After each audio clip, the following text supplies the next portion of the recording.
Hello and welcome to another late night talk. My guest this evening is Sadir S. Samir, and we're going to be talking about his fantasy origins, his new novel, The Crew, and everything about how he got into the genre, really, I guess. So welcome. Thanks for joining me. Thank you for having me. I'm honored to be here. My pleasure. It's my pleasure. I know some of the answers to this already because I can see the ton of stuff behind you that I recognize, but Oh, sure. how did you first get into like science fiction and fantasy and reading it and that kind of stuff? What were the early things you were looking at when you were a kid? So if we go back, I have a couple of things that really stood out to me and made an impression, right? And those weren't books or comics, actually. Those were a couple of movies. Okay. So Flash Gordon, you remember that movie? Excellent. Yes, we're Yes. similar age-ish. I'm a little older than you, but yes, Flash Yeah, Gordon, yeah. of course. So I love that movie. My dad used to take me to the library to work, and then at the library they had like 10 VHS tapes that you could borrow, and Flash Gordon was one of them. Excellent. So like every weekend I would borrow that movie and watch it like over and over. So that movie made an impression on me. And then Who Framed Roger Rabbit is also another favorite of mine. And then for some reason they were also showing the really what's the word?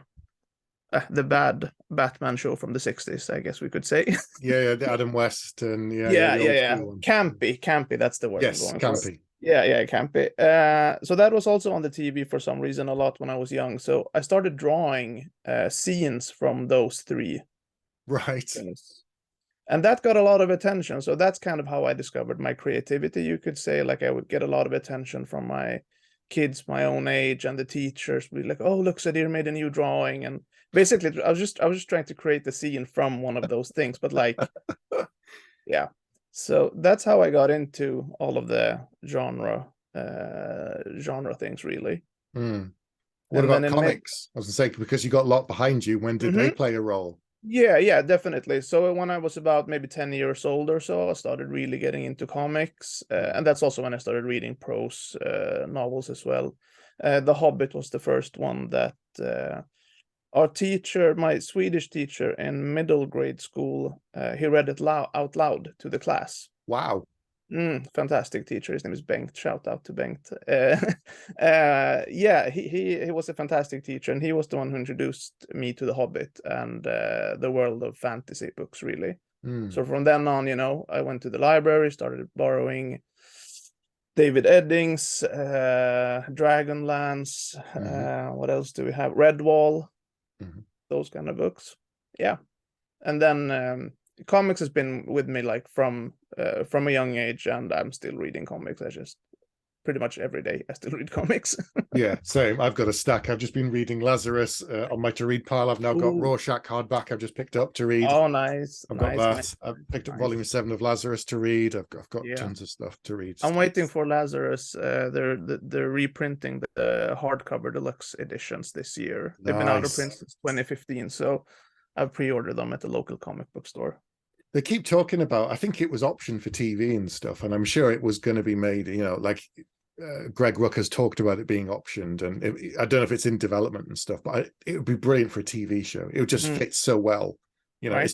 There's too much going on for it to be a film.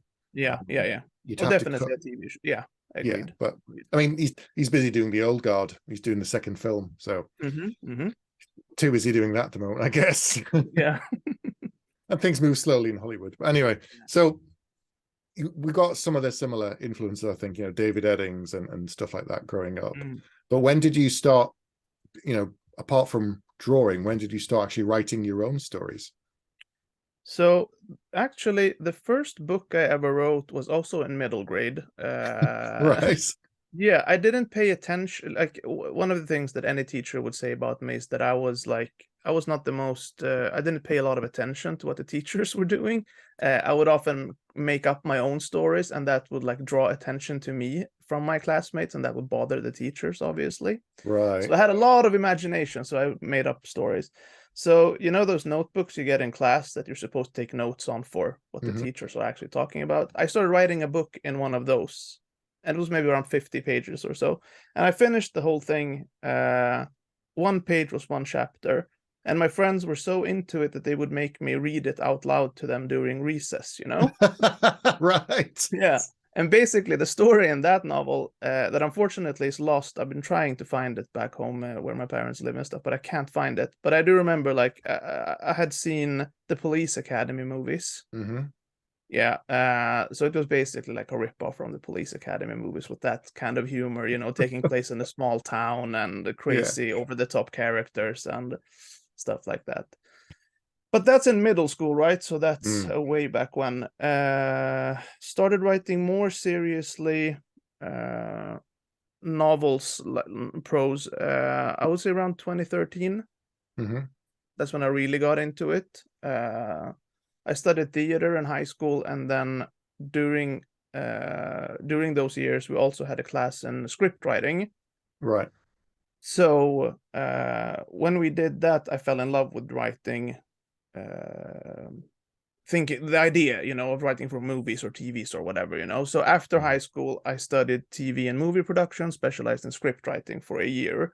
And during that course, all the guest lecturers and stuff, they would say like it's really hard to work in that business, you know, it's so super hard, super hard. And at that age, I was like, oh, okay, that doesn't sound too good, you know, like you want to have a steady income or something. Mm. So I don't remember. Might have been my brother or someone who said like, "But you've always been playing video games ever since you were young. Someone has to create the stories in video games, right?" And I had never really thought about it, which is kind of interesting for some reason, you know. So I started looking into that and applied for a school in Stockholm in game design. Hmm. So this was back in 2009. So from then on, I got into the video game industry and started working there. And I've been working in that industry now for over a decade. And the Mm. last 5 or 6 years, I've been working as a writer for video games and narrative designer. And I just went freelance last year, doing that on the side now, which is awesome. Mm. I have to say it's really nice with the freedom of jumping from project to project. So Yes. Yeah. I've been doing a bit of that lately as well. I Like, saw your tweet. Yeah, I wanted to ask you about that. yeah, I'll Like, tell you about that I don't later. know. I don't know if you're under NDA. You probably are. You can Yeah, never I can talk tell you about. some stuff, but I'll tell you about that later. But Mhm. it's the same thing of I like create my own stories, but I like also like working in other people's like sand pits when they can sort of say, here's the framework and this is what you can Mm. go and do. And it's finding your own ideas and your own space within that. And I send some stuff in sometimes and they go, oh, I hadn't thought of that. That's a really Yeah. interesting idea. And let's explore that. It just hadn't Yeah. occurred to them. And I'm thinking, I like that sometimes. Because if someone says, go away and write a story about anything you fancy, like, well, give me some parameters. Yeah. I can't just Something. like I need something to guide me. Like when I'm, you know, Yeah. so I plan my books. So when Mm-hmm. I'm working in the games thing, I like it because they're like, okay, this is where you can work within, come Yeah. up with Yeah. something. And you're like, fine, that's the Absolutely. challenge to, you know, Yeah. do the unexpected or create Yeah. a narrative that works within the framework they've set up. Exactly. And it's also quite fun because as writers, you know, we spend most of our time alone writing our books, but Mhm. writing for games is a collaborative effort, you know, so you get to Yes. actually work with other creative people and art and design. And one of the coolest things is when you like make up characters or you make up locations and then you see artists bringing those things to life. It's brilliant. It's so Yeah, good. yeah, it's so cool. I've done some comics as well, and Mm, it's the same thing where you see the artwork and it comes back and it's better than I can. I can't draw at all. I just can't. I have no talent. So when mm, someone comes up with something based on my description, I'm like, that's better than I was imagining in my head. It yeah, looks so yeah. good.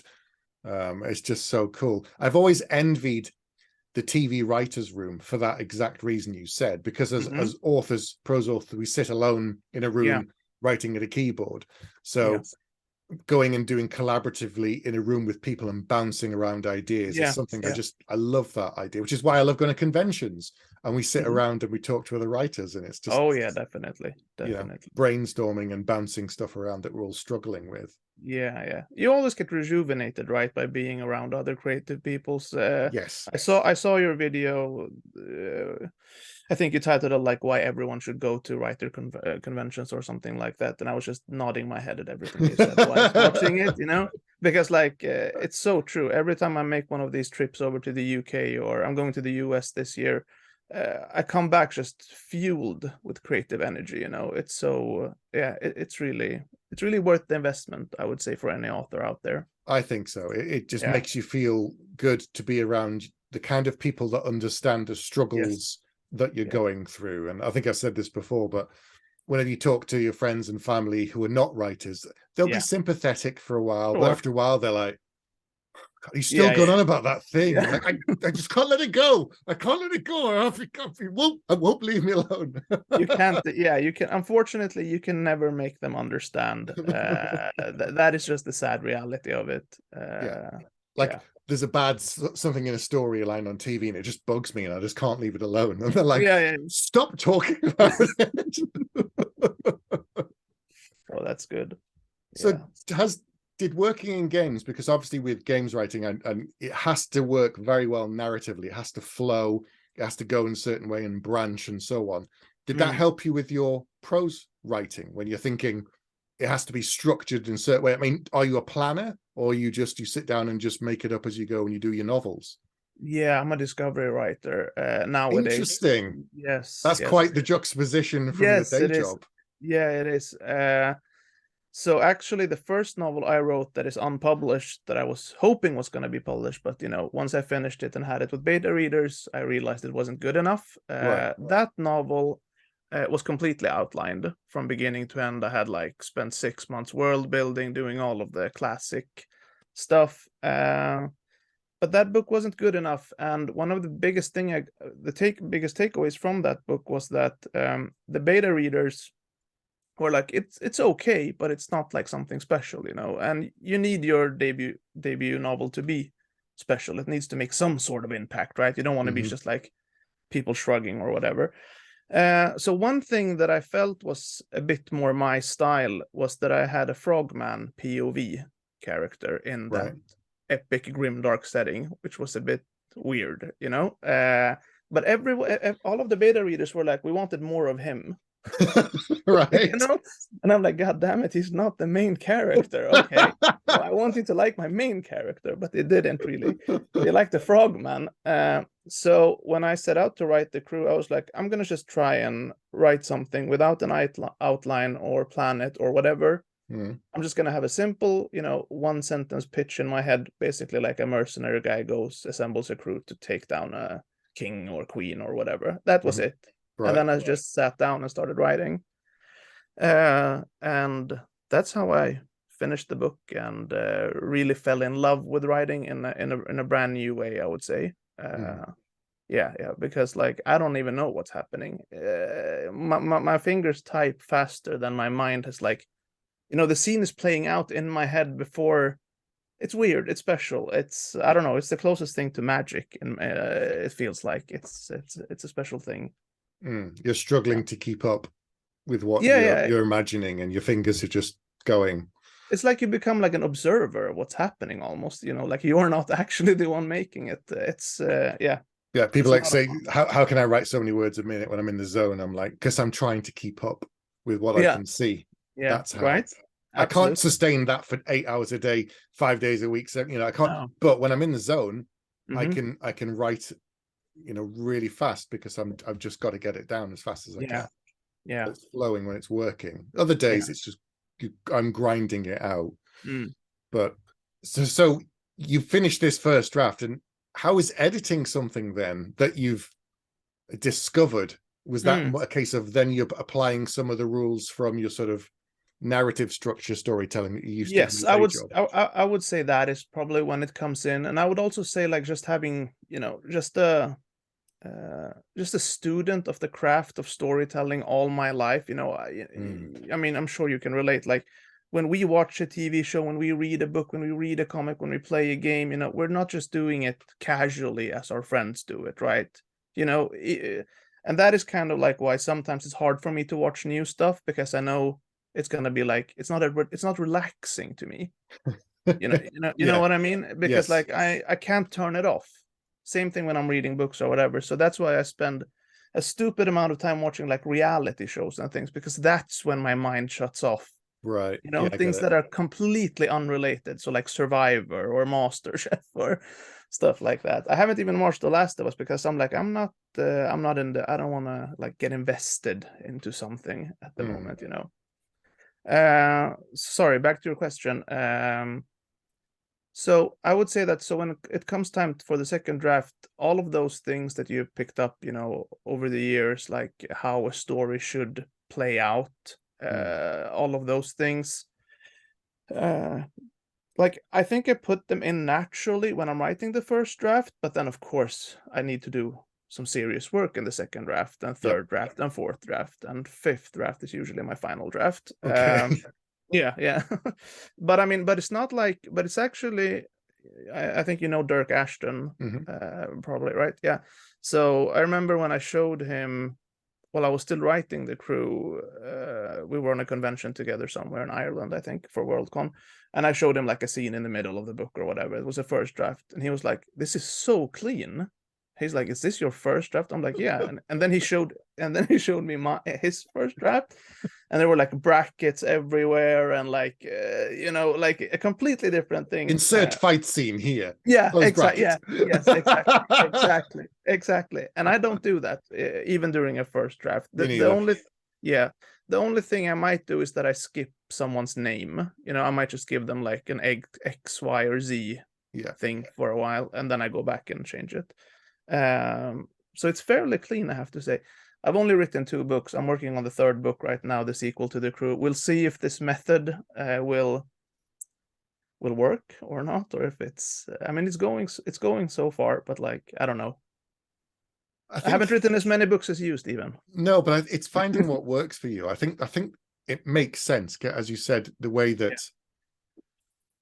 when you're watching reality TV, there's no narrative that you have to follow. You can just switch off and it's moving wallpaper. You can just kind of observe it. But if your Yeah. day job is so structured and focused and it has to Mm. work in a certain way, that Yeah. doing the same thing at night would just be exhausting when you write your Yeah. books. And Yes. Yes. I've have so my day job is marketing, but it's not the same kind of writing as Mm. creative writing. It's very kind of logical and it has to fit in certain boxes and work a certain way, whereas fiction writing is creative. So i'm Mm-hmm. i'm Mm-hmm. not using the same muscles, and I think being a discovery writer obviously works for you. And it, Yeah.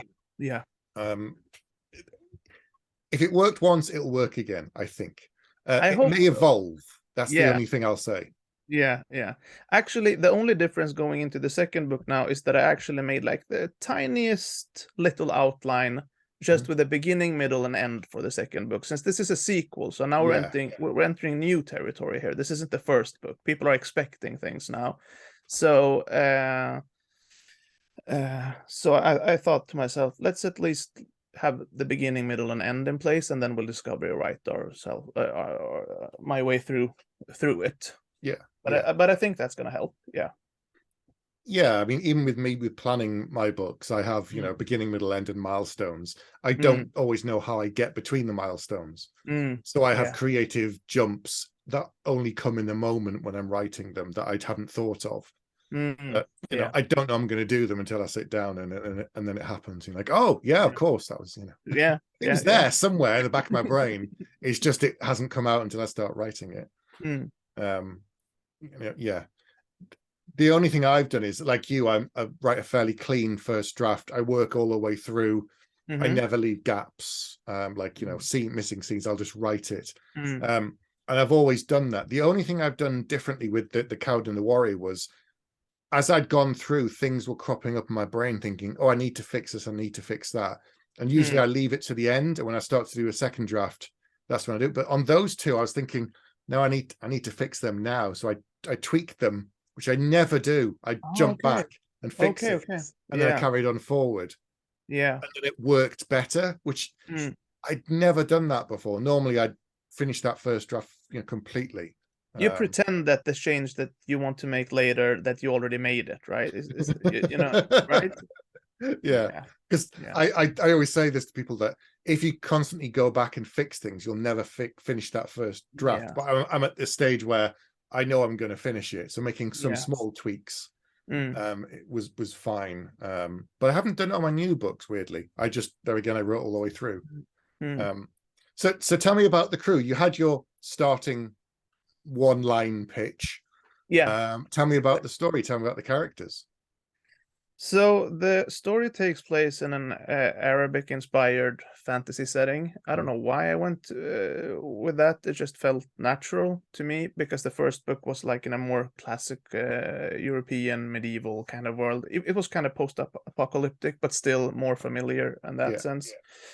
So our main character is Varcade, and he's a sellsword, and he gets recruited to bring down the Bone Lord of one of these ancient city-states on this desert continent. And the bulk of the bulk of the book is really about assembling the crew needed to perform this job, which is kind of a familiar trope for a lot of readers.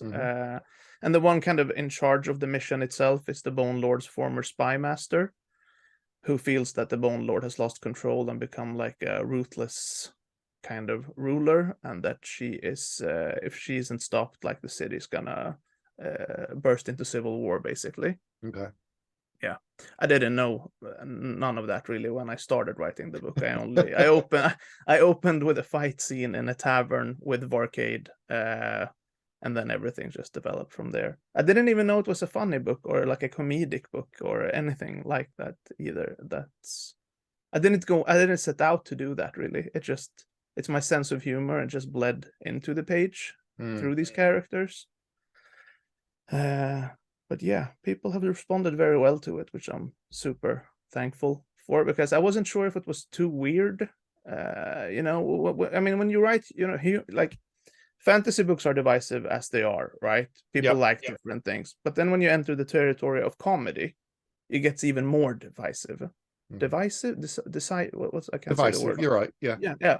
Exactly, because like, I mean, some people can think that some comedians are the funniest people in the world, and then you can have people be like, "Oh, I can't understand why anyone would like that comedian or whatever." Yeah. So when you enter comedy into it, you're taking additional risks, I would say, because like if someone is not going to jive with the humor in my book, then they're going to put it down. And I would say, like, from the first scene, first chapter, most readers will know if they're on board or not. And I think that's quite good that you set the tone early so people like can expect what's coming, so to say. And I completely went off track from your question. What was the question? No, it's okay. The comedy thing, you're right though, because so things like The Grey Bastards by Jonathan French as comedy, very upfront, and very it's there's a lot of swearing in those books as well. And there again, if you don't like any of that stuff, you'll know from chapter 1. And The Black Tongue Thief by Christopher Buehlman, there again, a very particular style of humor, which I loved and I thought was brilliant and hilarious. But I know some people, there again, they've gone, I just can't get on with it. So it's just it works for some people and it doesn't, but you can't please everybody, so you just have to kind of roll with it. Exactly. One thing I like, and I always want to see more of in fantasy, is non-human races. And you have some of these in your world. So can you tell me about them and where they came from, and that you've created them? There aren't just that's an orc, that's an elf, that's you've done something totally different. So tell me about them. Yeah, sure. So one of the kind of bigger themes that I discovered as I was writing the book was that there were demons living in this city-state, and they were actually refugees from a completely different dimension or different realm, and they entered the world through something that is commonly referred to as the world wound. That's what humans call it, and demons get quite upset when someone says it in front of them, because like, oh, so like we fled to create a better life for ourselves, and you name it like the world wound. Our presence here, is a wound to you or whatever. So we have two demon characters part of the crew. One is like a marksman who was part of the First Contact War, which was the war that happened when the demons first set foot in this human continent. And the second one is like a disgruntled demon who's looking to like topple the human race and basically thinks that they should rule instead because they're more powerful and stronger, and he's not really happy about the second class citizenship that demons are living through. So I mean, I guess he has a point. What else do we have? What else do we have? We have a talking dog. We do, but he's actually, no, I can't say that as a spoiler. No. I can't go into more details about that, but we have a talking dog. Okay. Yeah, and I don't know. We have a bunch of weird stuff. It's good though. I mean, fantasy. Some people love the traditional stuff, and that's fine. I read some of it, but people want weird and more diverse stories and characters. And if fantasy doesn't have any of the fantastic in it, whether it's magic or weird monsters or weird settings, I'm kind of like, what's the point? You know, why having something so bland? It's just, there's no limit, there's no budget, there's no CGI budget for any of this stuff except for what you can conjure in your imagination on the page. So why not have some of the weirdest, wackiest shit out there? I mean, I'm totally with you. I'm totally with you. I don't know. It became, I think it became a trend, right? Like in publishing, the more grimdark, lower magic settings. I mean, still fantasy, but like much lower on terms of fantasy scale. And that was really popular for a while. But I think we're seeing kind of a resurgence now that people are like looking for more. A bit more classic fantasy, I would say. More magic, more dragons. You had Ryan Cahill on your show. He's doing like phenomenal, and he just went straight to the roots of fantasy, right? And like that was his goal, and people are loving his stuff. So clearly, there's an interest, right? Yeah.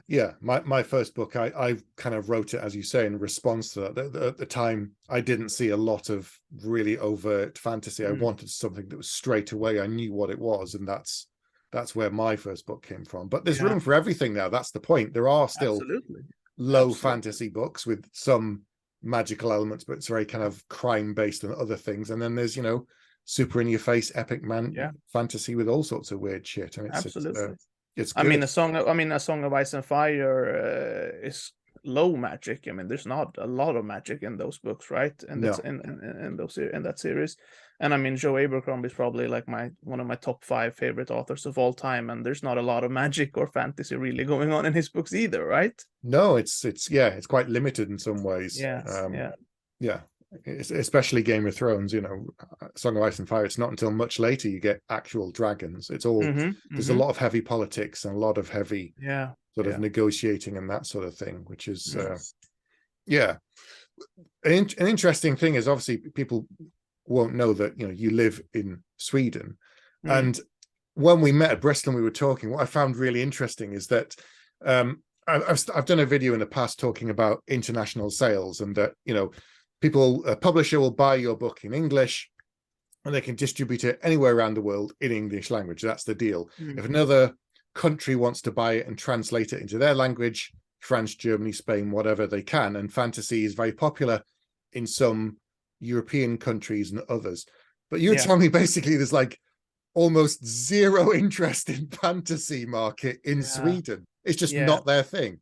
No, it's not their thing at all. I mean, it really isn't, it's a shame, really. But I mean, at least we have access. I mean, Sweden is very good, both in terms of like teaching us English at a young age, and then also like bringing in English books in the libraries and stuff. Now it's like super common, but when I was growing up, it was a bit more uncommon. But yeah, fantasy doesn't really exist as a genre here. I mean, the Swedes like their crime, true crime. They like their detective, you know, stories. It's a bit the same in Denmark and Finland and Norway, like these colder climates. I don't know what it is.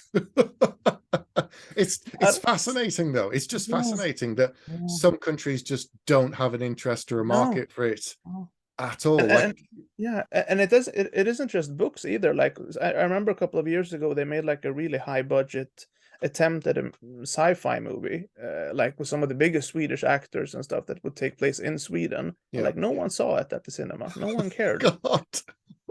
You know, it's like, oh, okay, so if you have like the biggest budget, you have all of the actors that people love, but if you put them in some kind of sci-fi setting, people are like, no, we're not gonna watch that. So I don't know what it is.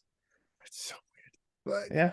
Some market, so like fantasy is huge in, you know, France, Spain, Poland, Yes. obviously with The Witcher and Andrzej Mm-hmm. Sapkowski and some of the other territories I know just have a huge interest in Yeah. fantasy. It's just really fascinating for me that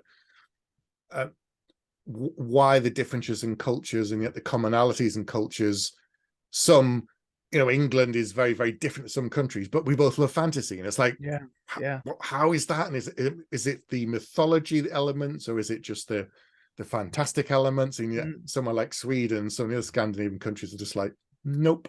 No, yeah, I don't know. Yeah, I really don't know what it is. It's kind of unfortunate, really. They're missing out. They're missing out on so many awesome things, but like, I don't know, they're kind of set in their ways. It's really hard to get through in the Swedish market. Yeah, you know, like one of the most popular movie series is called Beck. And I'm not kidding you. I think they're at number like 65 or something now of that movie. Jesus. With the same actors and like basically the same story in every movie. Yeah, I mean Wow. it's crazy. I don't know. I don't know. They're so bad.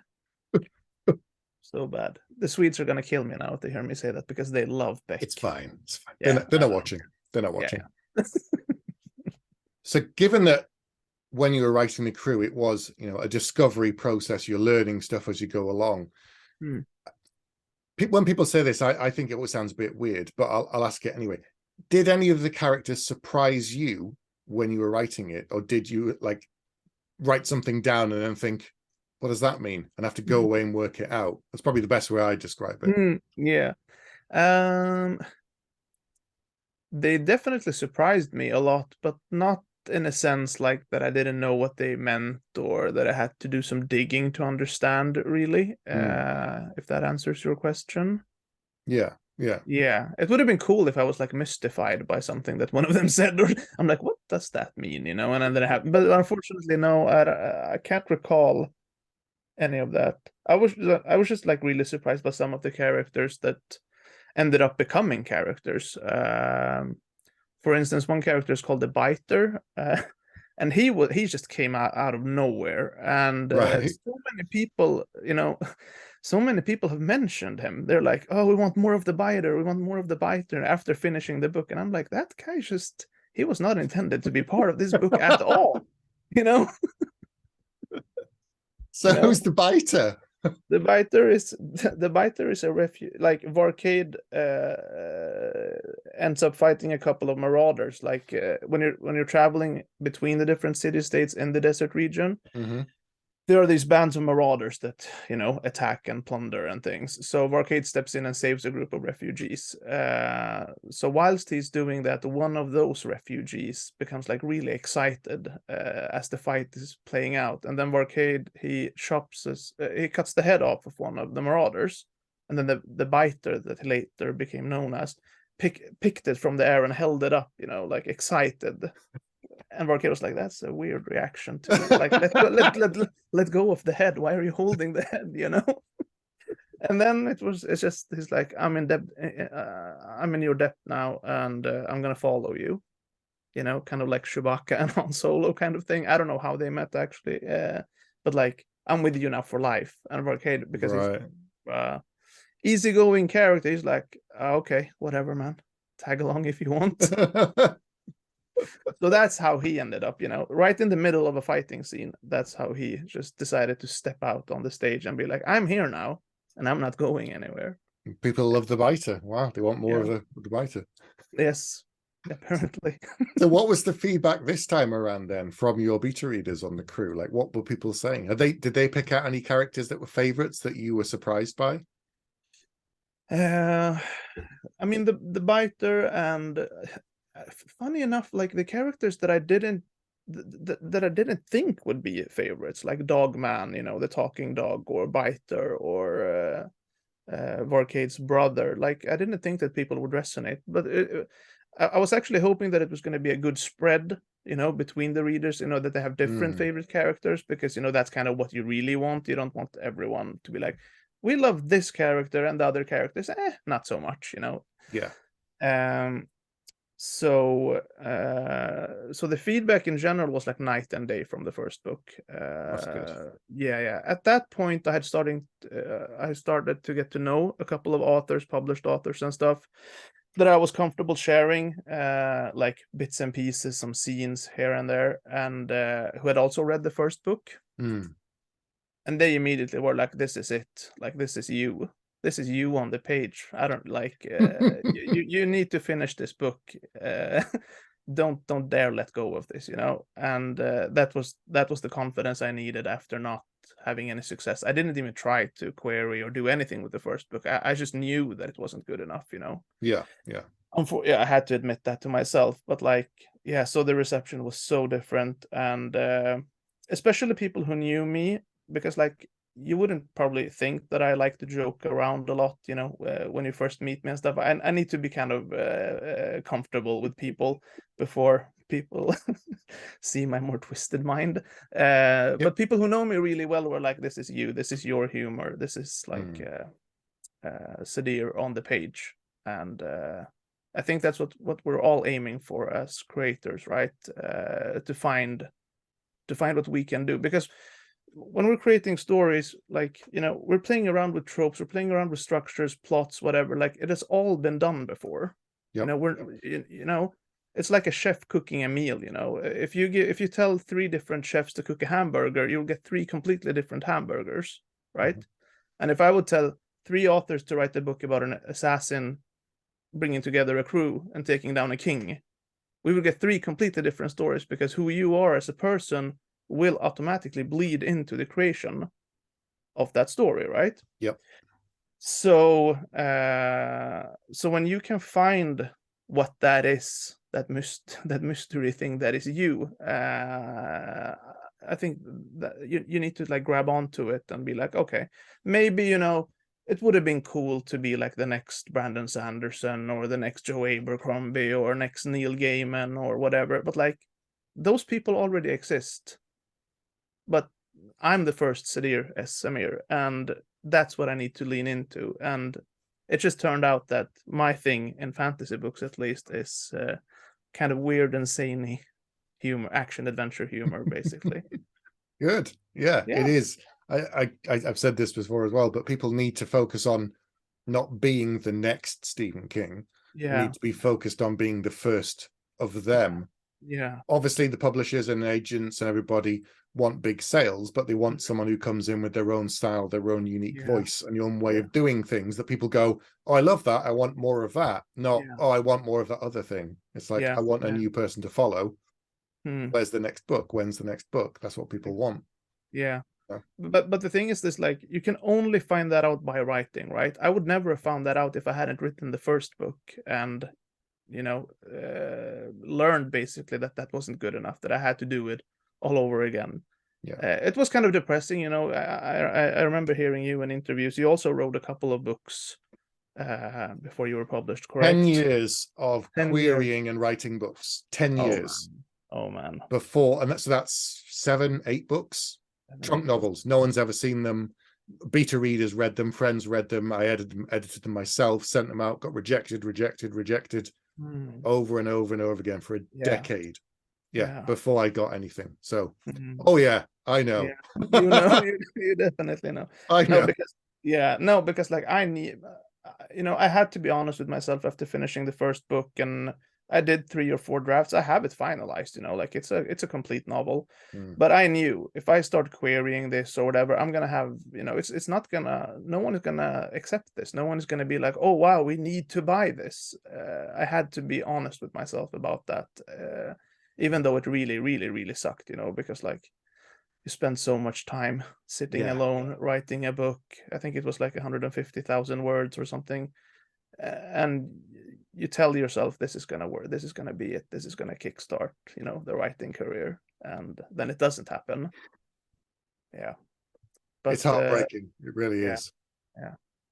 but like yeah, it's all about perseverance, right? Like as long as we don't give up, we always have a chance to make it in whatever we take on in life, really. The only thing that is final is giving up and being like, I'm not writing anymore. Well, then it's game over, right? But if you keep at it, chances are you might succeed in some way.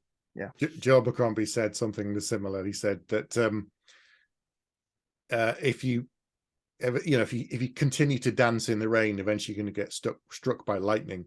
And if you stop, then you're not gonna ever be struck. And it's the same thing with writing. The only thing stopping you is you to getting success. So I think he said the longer you dance in the rain, the more likely it is you'll get struck by lightning. And that's basically what it boils down to. You got to keep writing. Yeah, exactly. I wasn't going to quit, and it took me a long time. Other people get a lot sooner. Other people get a lot older. Some people don't start writing until they're 40, and then their first book might do well. But it's like, but they didn't feel they could, or they weren't ready, or didn't have time until they were 40. Some start when they're younger. I mean, Samantha Shannon, her second or third book, whatever it was, she was published when she was 22, and she's been working for a decade. She's been continuing publishing books for 10 years now. It just depends upon the individual, and many things you can't control, and that's the most frustrating thing ever. You can't control these things. The only thing you control is if you quit or not. Yeah, exactly. I mean, yeah, that's and everybody has their own journey. I think it's something that I still have to remind myself of that. Like, it's hard to not compare yourself to others and stuff like that, but in the end, like, no one is walking the same path as you, so you're not walking behind someone else. You're on your own path. You've been on your own path the whole time, right? Yes. So you're not behind someone because they're doing their thing. Their journey has been completely different up until that point. So yeah, just something to try and try and remind yourself of that. So it's difficult, but yes, it is something to try and keep in mind. It really is. It's just when you see some other people doing so well, and you're like, but you're thinking, but that's how they're working on these things. It's not you. Yeah. So. Now, one of the decisions to go indie actually was kind of taking back some of that control, right? Because having worked in the video game industry for so long, I think I've worked on like 15 or 16 titles by now. I've been part of the meetings with the shareholders and with the CEOs and with the investors, and I have to sit there and listen to people talk that have no experience and be like, VR, is that the news? Maybe you guys should do a VR game, because that's the next thing I read in some paper or someone tweeted it, and you'll be like, yeah, but that's not how it works. You know what I mean? I'll think about that. Yeah, sure. Yeah. Nope. But then they're the people with the money, right? So if they want the studio to make a VR game, or if they want them to make a mobile game, or NFT game, right, those horror things, there's not much you can do as a studio, because like, you need money to come in, and you need investors, and you have shareholders, and you have to jump through so many hoops, is the word. To get things done, and it's always like a struggle between the creativity and the business side of it. So after doing that for so many years, I have to say that going indie and publishing The Crew has been such a relief. This stands and falls with me, what I'm doing. And it's something really liberating and super scary about that type of freedom. But I think all those years, also working as a producer in the video game industry, and kind of like having bit of a business-oriented mindset and how to navigate big projects and put everything together, I think those things really helped. I think so. Well, The Crew is available now for people to go out and find, and you're working on book 2, and looking forward to seeing what you do in the future as well. Are you coming to any more conventions this year? What are you doing? So this year I'm going to Dragon Con in the US for Atlanta, the first time. Isn't it? Yeah. I think it's at the end of August. Dirk Ashton again has been on me for a couple of years. He's like, you need to come, you're gonna love it. It's supposed to be amazing. It's supposed to be such a good con. So maybe so I've been like so when I started this year, I did like a budget planning thing with the wifey, And I was like, I want to go to the US this year. I've never been. I've been to the US before, but I've never been to the US on a writing convention. Mhm. So usually, what I do is I travel to the UK about 2 or 3 times a year. Mhm. BristolCon, where we met last year, Yep. is a must for me. You know, I love the people that attend that small convention. It just like, yeah, rejuvenates you hanging out with all those people. So I'll definitely be doing BristolCon and then DragonCon. But that's all I can afford really, because it's quite costly to do these kind of trips. I would have loved to go back to Edgelit in July. Derby. Have you been? Yeah. I've been a few Yeah, times to Edgelit, you've been a few times. Yeah. I've also been at least 3 or 4 times, I think. And then they shut down for a while, and now they're back. Yep. So I'm a bit sad that I'm gonna miss out on that. But I can't do three trips No. to the UK and one to the US. I did Chicago in February this year for the first time ever, first con as well to America, and that was good.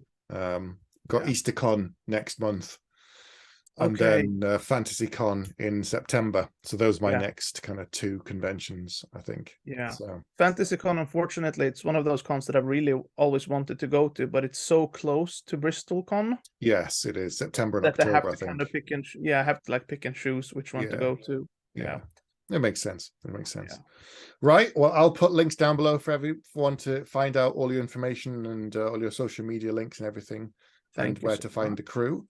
And thanks for coming on and talking about all this and telling everyone about your journey and where you are with the crew. It's fantastic. Thank you, man. Anytime. It was a lot of fun to spend some time and chat about the things that we love. Definitely. All right. Good night, everyone. Good night.